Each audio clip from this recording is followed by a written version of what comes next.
Almost 39 years ago, a series of explosions ripped through the Chernobyl nuclear power plant in Pripyat, just 65 miles from the Ukrainian capital, Kyiv. The explosions released an estimated 50 to 185 million curies of radioactive particles, contaminating vast areas of Belarus, Ukraine, Russia, and parts of Europe. Millions of people were exposed to radiation, with nearly 404,000 people resettled from contaminated areas. The incident is considered the worst nuclear disaster in history and one of the most serious stains on the legacy of the Soviet Union. However, the Russian Navy could be flirting with catastrophe again, potentially comparable to or even worse than Chernobyl. It involves nuclear-powered warships and in particular the Admiral Nakhimov. The seaworthiness of this class of vessels, or rather the possible lack thereof, along with their highly volatile power supply, has led them to being dubbed floating Chernobyls over the years. The renewed concerns are based on an updated version of the Admiral Nakhimov that is again taken to the waves. The Nakhimov has been touted as a new kind of Russian superweapon and is set to become the flagship vessel of the Russian fleet, but questions remain about its safety, its potency, and the spectre of a Chernobyl-type disaster waiting to happen. Let's take a closer look at the Admiral Nakhimov and why its return to action matters. For the first time since 1997, the Russian Navy's nuclear-powered battlecruiser Admiral Nakhimov is back on the water and moving under its own power, after years of repair work and modernization, 28 years to be exact. The 28,000-ton battlecruiser's two nuclear reactors went back online earlier in 2025, and the warship is expected to become the future flagship of the Russian fleet, superseding its sister vessel, Pyotr Veliki or Peter the Great. The two warships are the only two survivors of the Kirov class of nuclear-powered guided missile heavy cruisers of the Soviet and Russian navies, known in Russia as Project 1144 Orlan class. They remain the largest and heaviest surface combatant warships in active operation in the world, if not the most effective. Among all classes of modern warships, they are second in size only to large aircraft carriers, and their appearance in 1979 was a key consideration in the US Navy recommissioning the Iowa-class battleships in the 1980s. But it's fair to say the class never really lived up to its potential. The original commission was for 5 ships, 4 were ultimately built, along with the disastrous SSV-33 Ural command, control and spy ship, which used the Kirov-class hull design but with a modified superstructure and different armament. We'll explain why the SSV-33 Ural earned the disastrous title a little bit later. The lead ship of the class, Kirov, was laid down in March 1974 at Leningrad's Baltysky Naval Shipyard, then launched and commissioned in December 1980. When the ship appeared for the first time, NATO observers called it Balcom 1, short for Baltic Combatant 1. But Kirov suffered a reactor accident in 1990 in the Mediterranean Sea during her second deployment. Repairs were never carried out due to a lack of funds and the chaotic political situation in the Soviet Union in the 1990s. It was placed in reserve and renamed Admiral Ushakov in 1992. After originally being written off in 2010, the Russian Navy announced plans to restore and reactivate all of its Kirov-class ships, potentially giving the revamped Admiral Ushakov a new lease on life. However, just 2 years later, it was reported to be beyond repair, and in 2021, the Admiral Ushakov was scrapped.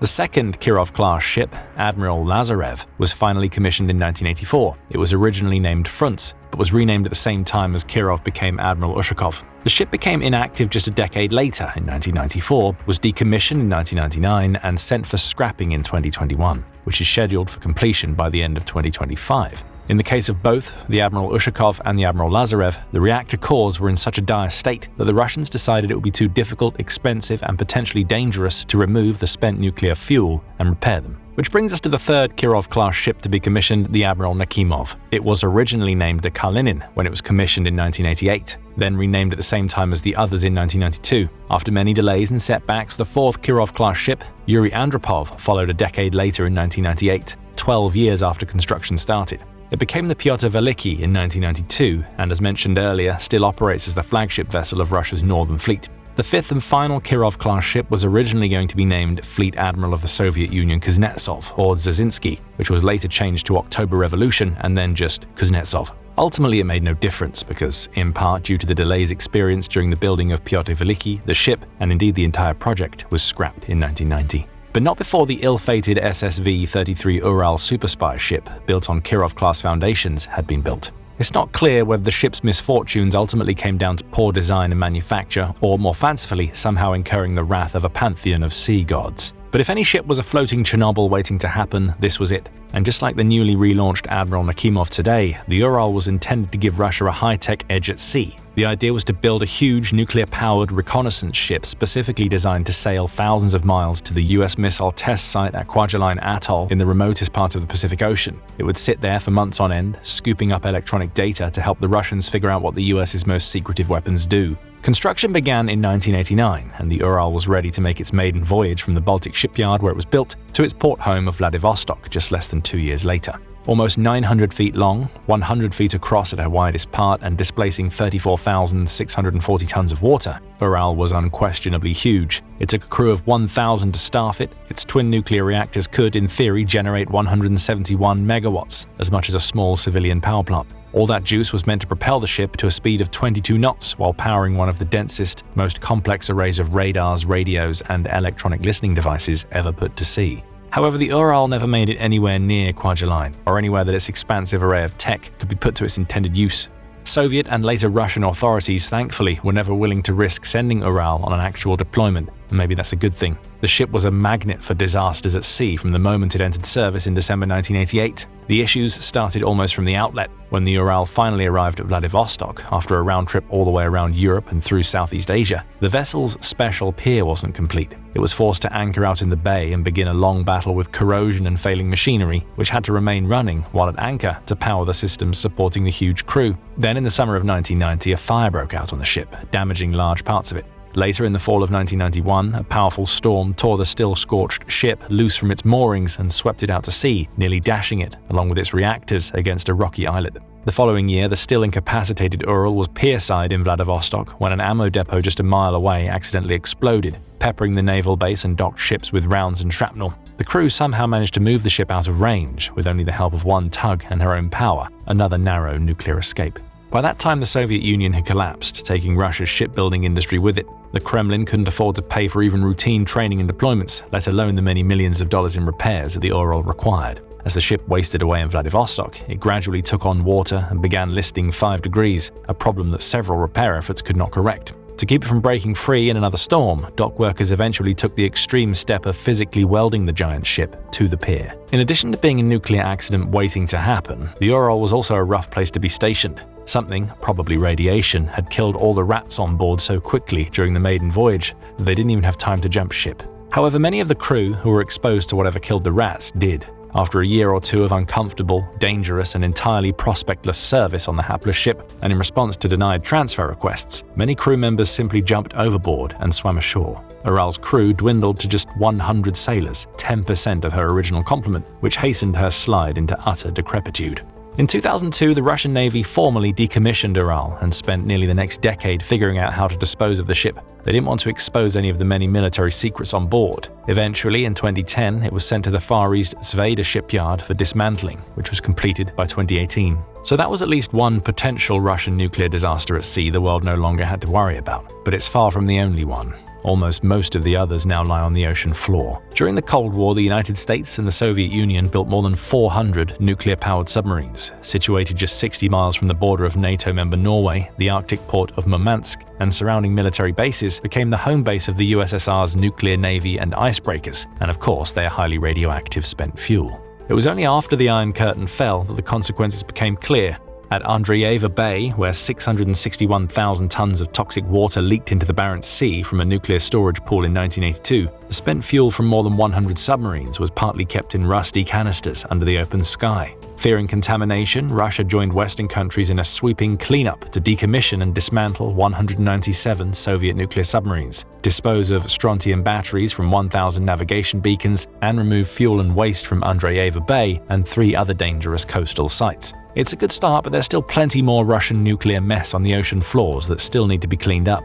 A 2019 feasibility study by an international nuclear safety consortium found 18,000 radioactive objects in the Arctic Ocean, including 19 vessels and 14 reactors. While the radiation given off by most of these objects has neared background levels thanks to silt built up over time, the study found that 1,000 of them still have elevated levels of penetrating gamma radiation. Meanwhile, 90% of that is contained in 6 Russian objects, 2 nuclear submarines and 3 nuclear submarine reactor compartments, and the reactor compartment of the icebreaker Lenin, all of which sank. One of them is the K-27, once known as the Golden Fish because of its high cost. The 360-foot-long attack submarine's experimental liquid-cooled reactors were a serious problem right from its launch. One of them ruptured and exposed 9 sailors to fatal doses of radiation. Eventually, the Navy filled the reactor with asphalt and scuttled it east of Novaya Zemlya Island in a mere 108 feet of water. The K-27 was sunk after some safety measures had been installed, designed to keep the wreck from rupturing until 2032. Unfortunately, that's not the case with the K-159. This 350-foot-long November-class attack submarine sank without warning, sending 1,760 pounds of spent uranium fuel to the sea floor beneath busy fishing and shipping lanes just north of Murmansk. Thomas Nilsson, editor of the Barents Observer online newspaper, described the submarines as a Chernobyl in slow motion on the seabed. Russian state nuclear corporation Rosatom intends to raise these wrecks before 2035, as it's done with the top-of-the-line attack submarine Kursk, which infamously sank with its 118 crew in August 2000. However, no such sweeping nuclear cleanup has ever been undertaken at sea, let alone in icy, turbulent waters like the Barents Sea. The potential for disaster remains high. Meanwhile, far from hitting the pause button on its naval nuclear aspirations, Russia has doubled down. It's pushing on with the construction of nuclear-powered icebreakers for use in the Arctic region, and in 2010 it launched another vessel which was quickly labeled as the next floating Chernobyl, the Akademik Lomonosov. This is literally a floating nuclear power plant, a non-self-propelled 21,500-ton barge with 2 modified KLT-40S nuclear icebreaker-type reactors, producing 35 by 2 MW electric or 150 by 2 MW thermal power. In September 2019, it arrived at its permanent location in the Chukotka district, where it provides some 60% of the power for the region. However, during the hazardous 5,400-mile trip through the Arctic from St. Petersburg, where it was built, alarm bells were ringing loudly about the potential for disaster. Now, similar concerns are being expressed about the Admiral Nakhimov. Could this massive ship, due to become the flagship vessel in the Russian Navy, be another Ural? To be fair, during its almost 3 decades of undergoing repairs and modernization, it's received some serious upgrades in both offensive and safety features. The ship is capable of achieving speeds of 31 to 32 knots, with virtually unlimited range under nuclear power and endurance of up to 60 days at sea. Crew complements are reported at approximately 710 to 744 personnel, with the capacity to embark an air group of 3 Ka-27, Ka-29 and Ka-31 helicopters. Like with the Ural, details about the exact specs are hush-hush. However, reports specify that 10 universal vertical launchers have been installed, each capable of housing 8 Caliber NK or Onyx cruise missiles. Some accounts also mention the inclusion of Zircon hypersonic missiles. Russian sources have also reported that the final configuration may include up to 176 vertical launch cells, divided between 80 anti-surface and 96 anti-air weapons. That's ambitious. By comparison, China's Type 55 super destroyer has 112 vertical launch system cells. A Flight 3 Arleigh Burke-class destroyer has 96 cells, while a Ticonderoga-class cruiser has 122 cells. The US Navy's Zumwalt-class stealth destroyers currently have 80 cells. Admiral Nakhimov has reportedly received new radar systems and a new main gun. The Soviet-era 130mm AK-130 dual-purpose gun has been replaced with a more modern AK-192M gun in the same caliber. In addition to that firepower, the cruiser received upgraded layered air defense systems such as Fort M and Pantsir M, together with Packet NK and Otvet anti-submarine warfare systems. These improvements add to the existing ability to operate Ka-27 series helicopters from its hangar and flight deck, enabling coordination of long-range anti-submarine operations. Yet questions remain about what weapon systems and other features have actually been installed and how effectively they work. After all, the summer 2025 relaunch of the Admiral Nakhimov came after multiple hiccups and delays. The ship had been laid up in dry dock at the Sevmash shipyard in the port city of Severodvinsk on the White Sea since it last went to sea in 1997, and work on it only really began in earnest in 2014. The initial expectation for completion of the work was around 2018, but the date was repeatedly pushed back, first to 2019 and then to 2020. By 2017, Russian news agency TASS was reporting that work on the Admiral Nakhimov should be completed by 2021. In 2021, reports stated that the warship wouldn't be back in service before 2023. And in 2022, the Sevmash shipyard stated that service re-entry had been pushed back to 2024. Now it's finally ready for sea tests. But do all of these delays mean that a whole bunch of cutting-edge weaponry has been installed, making this a legitimate new Russian naval superweapon of sorts? Or does it mean that there's potential for ongoing Ural-type issues, with the specter of a nuclear disaster at sea or at port still looming overhead? Time will tell. If it packs all the weaponry that it's purported to, it would certainly be an intimidating naval presence. Then again, as Ukraine has demonstrated in the Black Sea, and to an extent, as the Houthis did in the Red Sea, in the age of attack UAVs, naval drones, and hypersonic missiles, is any ship really secure and defendable anymore? At the very least, the launch of a new Russian nuclear-powered battleship is likely to mean the removal of 2 other potential floating Chernobyls from the waters. In addition to leading the decommissioning of the Pyotr Veliki, the launch of the Admiral Nakhimov has also given Russia the green light to sideline its troubled and long-berthed aircraft carrier Admiral Kuznetsov. Meanwhile, plans for a new class of nuclear-powered super-destroyers to replace the Admiral Kuznetsov have been shelved. Unlike the Admiral Nakhimov, the Pyotr Veliki underwent only a minor modernization and still relies primarily on Soviet-era weapons and sensors. At one time, both battlecruisers were scheduled to undergo the same in-depth rework. However, the status of those plans is now very much uncertain, with several reports indicating that the Russian Navy will retire the Pyotr Veliki altogether. That's one less floating Chernobyl for the world to worry about, which can only be a good thing. Thanks for watching, and make sure to subscribe to the channel to stay up to date on all the most important naval and military news from around the world.